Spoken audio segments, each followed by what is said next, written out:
On this episode, Simon Sinek stops by. That was kind of cool, actually.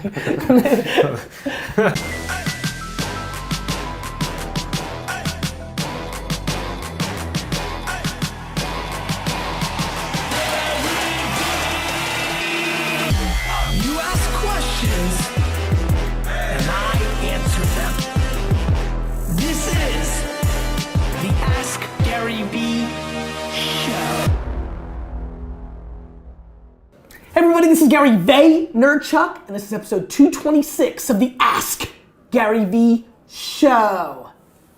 I'm excited. I have a guest. I actually have a pretty serious focus on the fourth quarter here of not doing too many guests, getting back to kind of the classic version. Even India, Tyler, let's go. Even India is here, so we're going very classic on the show. But I couldn't resist. Simon and I got some drinks together, catching up. And I thought it would be fun to have you on the show. So many of the people that watch this are huge fans of yours. Thank you. Many, as these worlds work, many would be discovering you for the first time, which excites me. I'm excited to get that email, 9 months from now saying, thank you so much for introducing me to Simon. So there's a lot of selfish wants and needs here in this episode. But Simon's a friend and somebody who I really enjoy spending time with, even though we're both so busy that it happens infrequently. But to the percentage of the audience that doesn't know who you are, why don't you give them a quick little spiel, and then we'll answer some questions, my friend. Sure. My name is Simon Sinek, and I have a clear vision of what I want to build in this world. I imagine a world in which the vast majority of people wake up every single morning inspired to go to work, feel safe when they're there, and return home fulfilled at the end of the day. And everything I do, whether it's writing, speaking, teaching, whatever it is devoted to helping to build that world. And have you always had that for yourself? Past decade. And before then? I would say my career before then was... What did you do before then? I had a marketing consultancy. Got it. Yeah, and I enjoyed myself. I had a passion for what I did, but I meandered. Yeah. I would say that, I think my goals and my visions were very much about me and about the business. I want to build this kind of business. I want to make this kind of money. Yep. And that hasn't been for the past decade. And so, me knowing a little bit more and adding a little more color for the group, you speak, you've written books, you had a breakout speech at the highest of levels.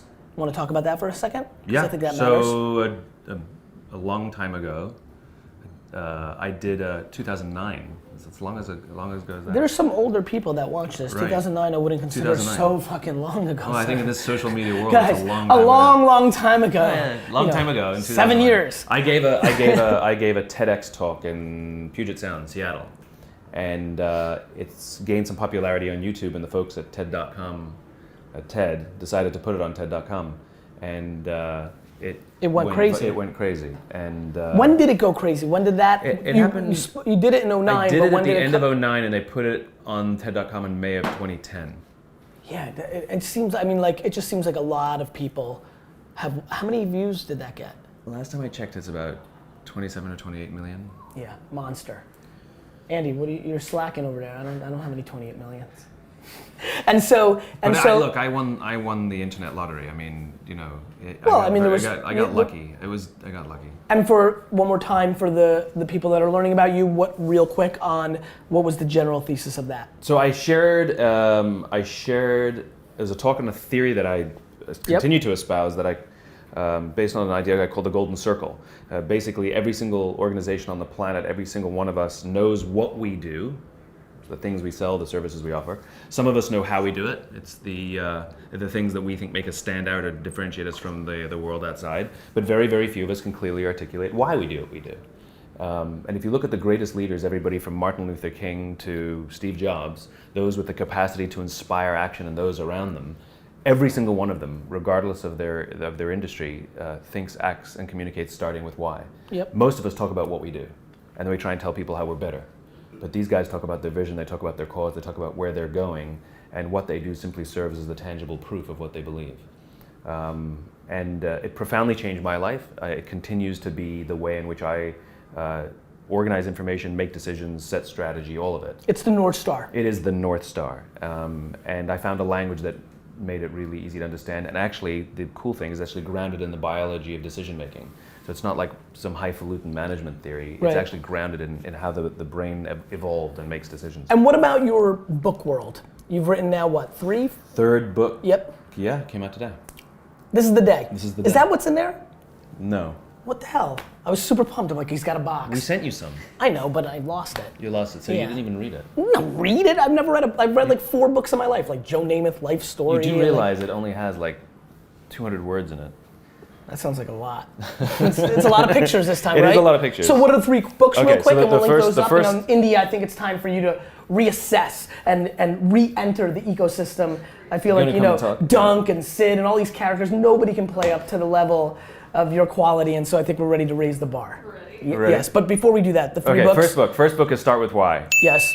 Which is deeper look into what I've talked about Yes. on the TED Talk. Second book is Leaders Eat Last. Yes. Which is all about where trust and cooperation come from, and how you build trust and You cooperation. ever consider calling it like Leaders Don't Eat at all? Because that's That how sometimes how- happens. that's how That I sometimes rolled for a happens. long time. Yeah, that's all very right. true. And this new one that And comes the new out one today. that comes out today is called Together Is Better. Okay. A little book of inspiration.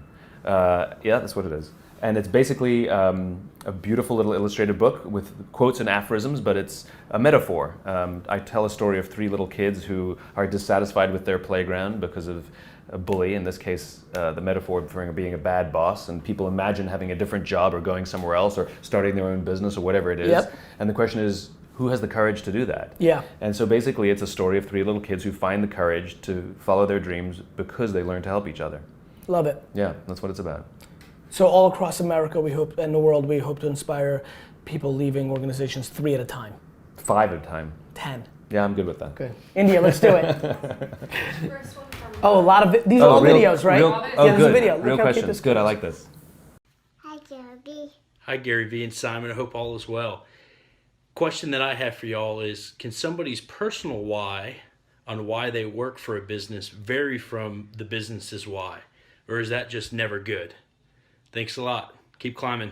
So if it's your business, the business's why and your why are exactly the same thing. Yeah, but Because- he's asking if he works for an If he works for a organization, separate he company. knows the organization's why. I mean, a lot of the people He here, knows the right? organization's why A lot of and them his know why. Vayner's why, Sure. but they may have separate whys within it. Can they coexist? Can Sure. an employee's why and an org's Sure. why coexist and everybody wins? Sure.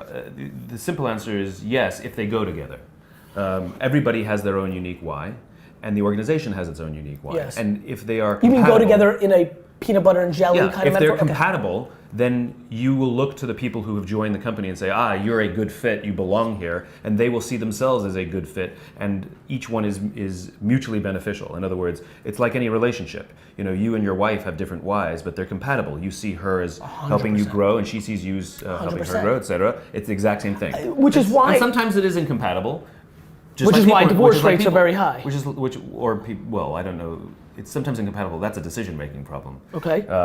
But But sometimes, it's also an evolution problem, right? Like, if you think about it, one's whys can be really aligned with the organizations today, and 5 years from now, they may not. no, absolutely not. Not if both not One if more both time, you're person- saying no to that? No to that. So you're saying that there's a Here, let me tell you why. No, Let me hold tell on. you why. Let me Before tell you you do, why. I want to give you more framework Yeah, because yeah. I'm fascinated by Okay. your decision to say that. You're saying that things are frozen, and that one's context of how the world, for example, that it's so frozen, both Yeah. North Stars, that one who's an employee who's rolling quite along and has a Sure. why, but then child dies from cancer along Yeah. the way, isn't reframed into the context of where maybe it's not aligned anymore. No. The word, I wouldn't use frozen. Okay. You're saying that there can be no growth when you use the word frozen. Okay. Your why is fully formed by the time you're in your probably late teens. And the rest of your life is simply an opportunity to live in balance with your why or not, so the decisions you make. And so whether somebody's living, that's why I said before, which is as long as both organization and person are working hard to remain in consistent with their cause, then it works fine. Now, the example you give of someone's child dying, Yes. you know, tragedy doesn't form or change your why. Tragedy usually gives us an opportunity to live our why because it makes everything else in the world seem stupid. Yes. You know, and that forces us to say there's something bigger and more important here. Very often, tragedy pushes us into why, not the other way around, not pushes us away from it. I totally agree with you. I think the most extreme things that happen in people's lives actually just accentuates the reality. It of what's exaggerates going of who you really 100%. are. The test of someone is not when everything's going great; it's when everything goes wrong. That's where your true colors show. Or similar to that, but a slightly different version for everybody. I'm fascinated by people's wealth and fame, really not changing them at all, just finally exposing who they actually are. Yeah. And Yeah. that's not a tragedy. And that's a usually hard in thing. theory a good thing. That's but, a hard thing. But it's a real thing. Absolutely. All right. So it's fine if they're different, Okay. and as long as they're compatible. And this is why you want to know your why, and this is why you want to find out the company's why, because otherwise you're going to make decisions based on money and benefits. And then there's nothing. 100%. It's like making a decision about who to marry based on the bank account. I don't want to sidetrack the show, but it's funny. I'm sitting here. It's why I'm so confident in what I'm building at VaynerMedia, because the platform is being built to be in their benefit, to reverse engineer what they want based on their DNA, whether that is enormous ambition, which is then this is a platform for them to create that, or within a very close ecosystem to me, or quite passive and very nice work life. I have actual zero emotion one way or the other of what they actually want. I just want to build a framework and a platform that gives them those options, and I think that's the great mistake that most businesses make. And isn't that what you preach in your work as well? 100%. So it's I have no interest in. So the why is clear internally and externally. 100%. I love that. Which is because to me otherwise everything crumbles in its hypocrisy if you don't do that. Amen. From Matt. Matthew. Hey Gary, Matt LaMarche here in Atlanta, Georgia. Hope you're doing well. I had a quick question about self-awareness. Do you think it's more about maturity and wisdom, or is it something that you're just built with? Thanks so much for taking the time. Have a great day. That's a good question. So I've been talking a lot about self-awareness. Yeah. I'd love for you to take the floor first. Maybe you haven't had as much time to ponder this world. What's your take on self-awareness? Do you feel like you have it? Do you feel like it grew? Is it, for example, I believe it is the ultimate power. Once you have that, boy, can you start navigating. I'm struggling because so many people have really caught attention to this and are asking me to help them figure out how to gain more of it. And I'm like, Jesus, this is, there's certain places where your skill set stops. Mine stops at, how am I gonna, I don't know.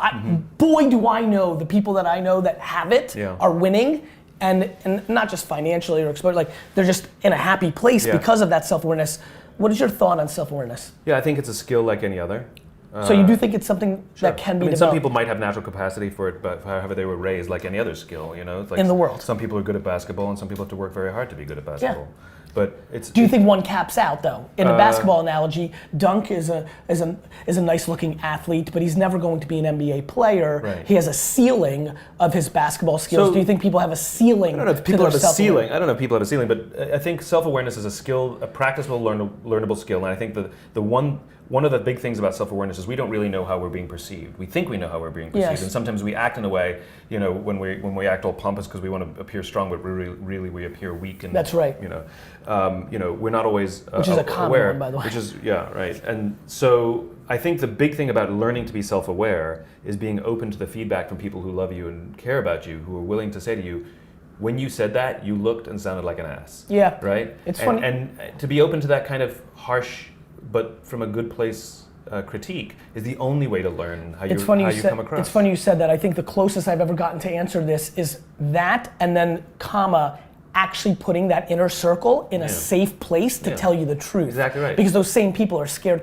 they love you. And if you're defensive the whole time, then Game over. Then you are not learning self-awareness. I would tell you that my reading of comments over the last decade on social, and taking each with a grain of salt. Your biggest fans, you can only let your ego go so far, and you're aware that some people troll for the sake of getting reactions from the community, things of that nature. But the net, the millions in a net composite score has definitely been. I would always say that listening has done a lot more for me, even though I love to talk and always talk. That consumption pattern it has been a very big deal. So for there's me. a wonderful story Please. about listening. Okay. There's the problem when people say you need to be a better listener is we are human beings and we need to communicate, and communication is two ways, listening and speaking.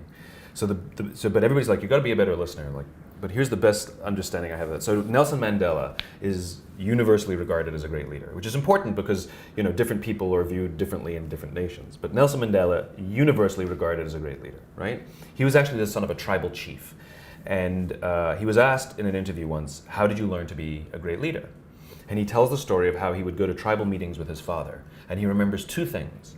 They always sat in a circle, and his father was always the last to speak.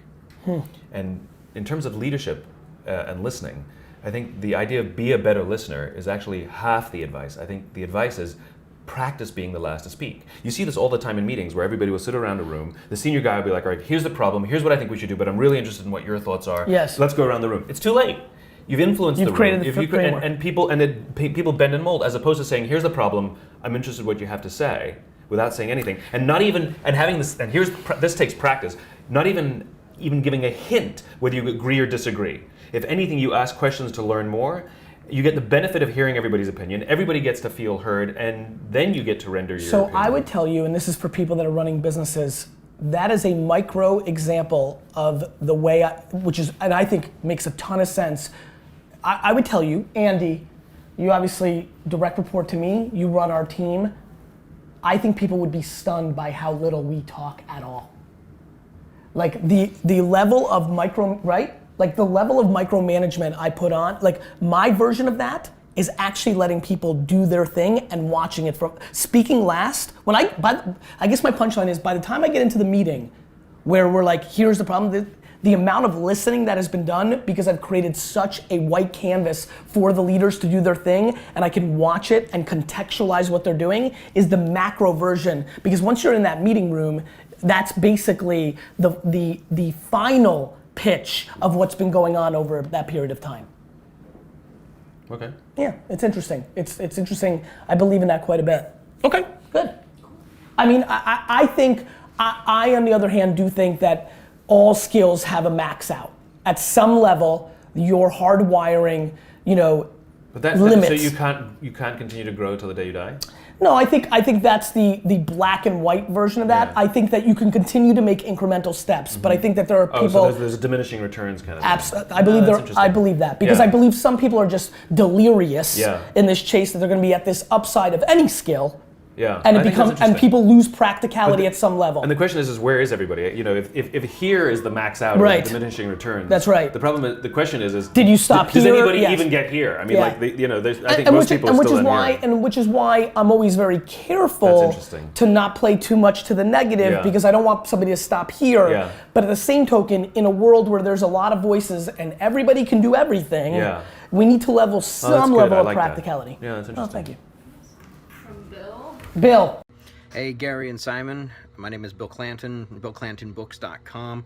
I'm an adult coloring book illustrator. I live here at the Jersey Shore. I make coloring books for grown-ups. Up till now, I've been a one-man band as far as controlling my operation and doing everything myself. But I'm looking to expand and start building a team. Do you have any suggestions as I grow to help new team members buy into my why or my mission as to why I'm doing this? Is there any best practices or ideas, suggestions to help them buy into what I'm trying to accomplish here? Any suggestions would be great. Thanks a lot and keep up the good work. Yeah. Any suggestions would be great. Sure. Want suggestions. Well, one is having clarity of why, which is somebody you have to have the ability to talk about or what you believe, what you're trying to build beyond the business itself. So he's into adult coloring books. What specifically? Which puts him, by the way, which puts him in a good spot to begin with, right? I mean, if you just think about that in thesis, Yeah. there's a lot of like smiling that comes along with that. There's like a lot of positive vibes. If that's why he went into it, it could have been for some Zen calm thing or some or some stress weird relief thing. Maybe he's a really bad guy and he's trying to. He's mad at children. So I think. I don't think so. But even beyond the coloring books, like what is it that he imagines? The ability to talk about his vision, and if he can't talk about his why in hard terms, can he tell stories of his own experiences or people he admires that if somebody hears enough of those stories, they can kind of get a sense of who he is.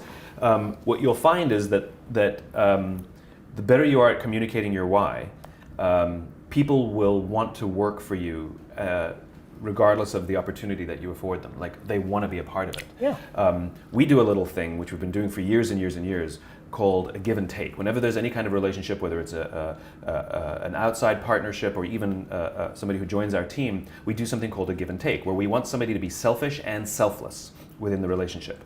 So not give and get, but give and take. So we'll ask them, what is it that you have to give to us, that you have that you think that we need, right? And they'll tell us. And then we'll say, great, what is it that you selfishly want from us? And we want them to tell us what they can get from us and no one else. I believe in that so much. And when those things match, you have a balanced relationship. Because, so for example, I've had it with people. They'll tell me what they have to offer, and that's awesome because that's what I want. And then they'll say what they want to take, and they go, oh, I want to work with smart people. I'm like, plenty of smart people. What is it you want to take from me? They're like, oh, I want to help build something.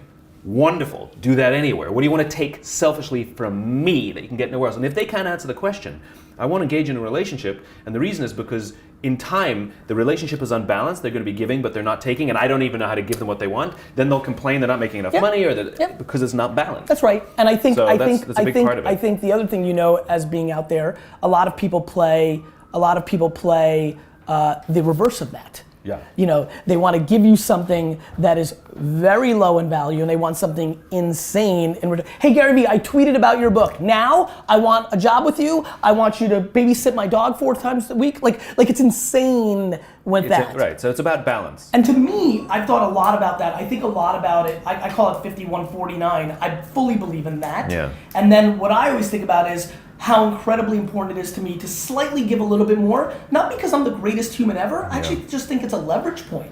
I think it's I like the feeling, and I'm not sold that. I don't know if that makes me a good guy or a bad guy. It's just my natural state to slightly over deliver as close to the middle as possible.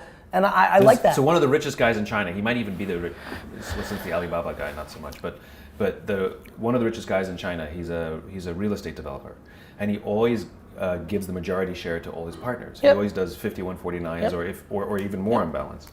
And somebody again sat down with him in an interview and said, why do you never do 50-50 deals? Why don't you? Why do you give away the majority stake in all your partnerships? And he smiled and says, because everybody wants to do business with me. That's right. I mean, it's that easy. Tons of sense. Yeah.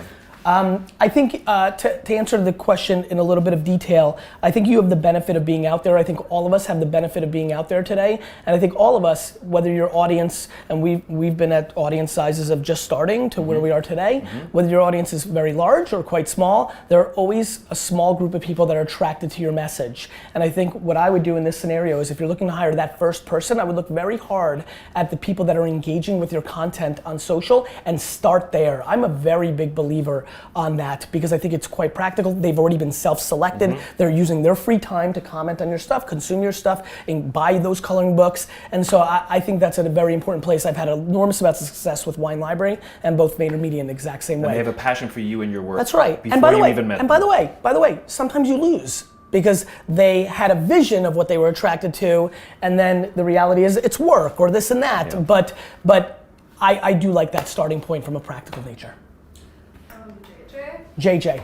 Hey Gary, it is JJ at 97.9 The Box in Houston. Had a blast having you on my show earlier this year to talk about your new book, Ask Gary Vee.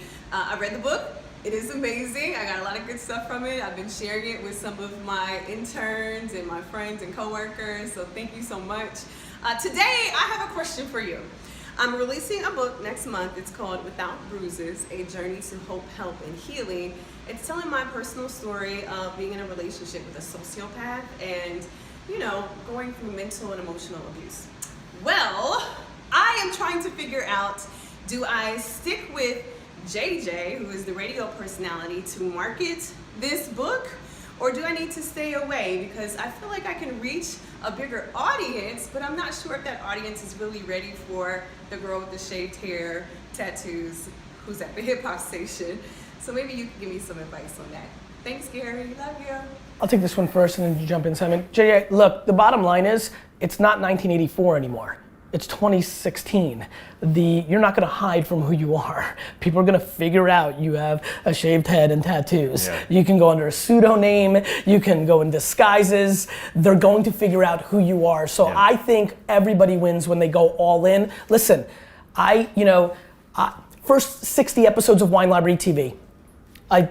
2006, 10 years ago, I was tempered a little bit because I was scared that the people on Wall Street and these rich people that were buying hundreds of thousands of dollars a year of wine for me would realize I loved wrestling and football, and I cursed and I was jerseyed out. The truth is, the second I realized, wait a minute, if people like this show with 80% of me, what's really gonna happen? The second I went all in on me, it became a totally different outcome, and really I've never looked back, both in the wine industry and who I am today. There are plenty of people in the marketing book world that don't love me. I think the closer one is to me, I don't know, people, you know, there's a LinkedIn post right now where I saw somebody write of like why Gary Vee is really great at social media, and the first comment with 4 likes from other people is, I would want to do nothing like Gary Vee. And I'm like, well, there's 5 people. I mean, and I get it, but I think what you have to take pride in, JJ, and everybody, is if you can live a life where the people that know you the best like you the most, you win. I love that my assistants, we would talk about India's 1 week as the people that know more about my truth win. Like, as we've gotten to know each other, we've liked each other more, not less, and that's the game. It's true. I mean, what's the definition of authenticity, right? Everybody's like trying to be authentic, but nobody talks about what authenticity is. Authenticity is saying and doing the things you actually believe. And so to create divisions, one of them is inherently inauthentic. So in one of them, you're either being dishonest or you're faking it. So or you're hedging, or you're right? hedging. Hedging. Right? So hedging is what pisses me off. I mean, you are who you are, and you want to bring that personality. And at the end of the day, the more authentic you are in all of your work, the more the people who love you for who you are will take your work and will help spread it for you. Those are champions. But it's very hard to even find champions if you're always hedging and trying to be what somebody else wants you to be. JJ, I think you've got a misread on America. I really do. People like you for you, and they like you for your message. And especially if you're you. For example, neither of us fits the role that we expect. I mean, I show up to these meetings in jeans and things, and Gary, you know, he's curses and he shows these things. But people like us for who we are, and the people who don't like us for who we are don't invite us, and that's totally fine. I also think that you've got to understand the American psyche, right? They're not going to care as much about tattoos and shaved heads and things of that nature. America forgives everything except if you're trying to deceive them. Like, you can literally do anything in this country, probably outside of murder, and get away with it, as long as you don't try to pull one over on us, right? The presidents have proved that, the most famous people have proved that. We will forgive all day, but if you try to make us a sucker because you're trying to put one over on us, we hate that. Yeah. That's it. Yeah, be yourself. One more? Let's do it. Yeah. And it's hard to be yourself. It takes practice. It's like the self-awareness thing, right? Let's do it. From Africa. Going to Africa, I love it.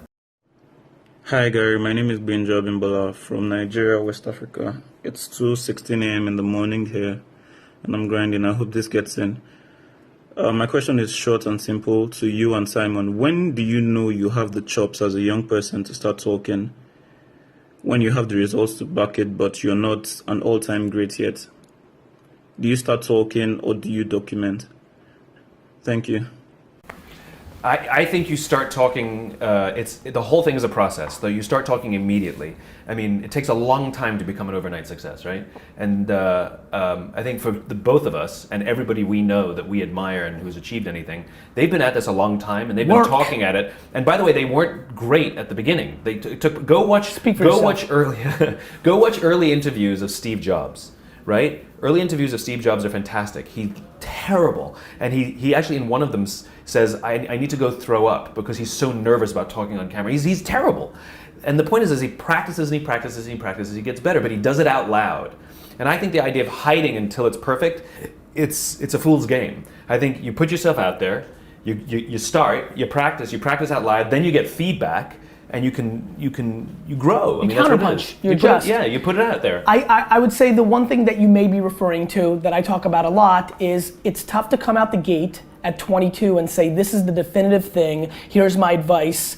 I think talking to the world about your truth, about what you believe, correct, is the game. Is the game. I think what we're seeing on the internet right now, like I'm a 22-year-old. I'm a business coach, guru, and I'm going to teach you. And the only business I have is you're going to pay me $20K, and I'm going to teach you how to charge other people down the ladder 20K to give you advice. That's the bad stuff. So, you know, your point of view on the world and like what you believe and where you come from, that's gold. Your process. That's why I talk a lot about documenting instead of creating. It's just your truth. But I agree with you. I mean, there's no substitute for doing the amount of people that wait for the perfect thing and then never do anything. You know, the most beautiful thing when you're young and you think you have something to contribute is to admit that you don't know everything, admit that you're learning. Yes. If you say, I'm a 22-year-old expert and I can help you do X, Y, and Z, you actually, it's not true. You have, I mean, there's so much more to learn and everybody knows that. Everybody who is the kind of people that you want. The people that are attracted to that are going to do very little for you besides some short-term dollars. Agreed. And if you say, look, I'm in this business, I'm fascinated by it, I'm growing fast, I'm learning fast, I'm still a student of this stuff, but I have this service to offer, that humility is unbelievably attractive and people want to be a part of that because they know you're showing up to learn, not to... Simon, I don't know if you're paying attention to this, but in reverse what's happening is people are renting expensive things, showing a bullshit lifestyle on Instagram, like, you know, going to like, they're asking their dad to take $25,000 out in cash from the bank, putting it on a bed, taking a picture, then putting it back in the bed, like just complete and utter fraud. And it pisses me off.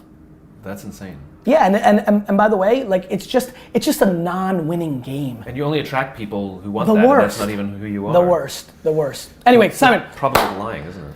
Question of the day. Every guest gets to ask the question of the day. You get to ask them a question. You'll get hundreds of data points back in return that you can adjust to, both on Facebook and YouTube. So what would you like to ask the Vayner Nation? What is on your mind? What would you like to get a good solid survey in return from?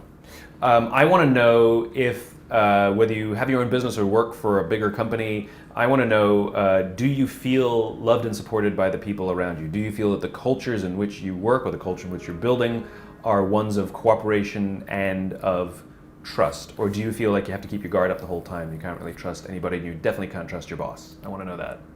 And if you are feeling supported and loved, tag that person. I think we are just not deploying enough positivity. Agreed. And I think if somebody's doing that amazing thing for you, they would feel very nice when this shows up in their notifications and realize they're doing that for you. Yeah, thanks very much. Yeah, love you, pal. Wonderful, thanks a lot. Good.